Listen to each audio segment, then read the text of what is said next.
lo que tienen que hacer para subir los FPS de este videojuego es irse a opciones. Aquí, bueno, opcional, pueden bajar la música. Se van a opciones, se van aquí donde dice pantalla. Yo recomiendo tenerlo en pantalla completa. El VSync, esto lo tienen que deshabilitar y tienen que poner la resolución de pantalla en el mínimo. Por ejemplo, si ustedes tienen problemas con 1280 por 720, lo ponen menos si les da la opción.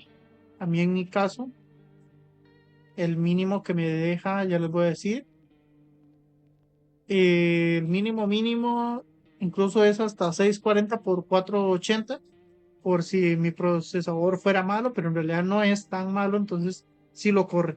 Pero si ustedes quieren una resolución baja pero estable, es 800 por 600, es la recomendada por mí para ustedes. Y de esta forma pueden acelerar su videojuego, subir FPS. Recuerden que a menor resolución, más FPS.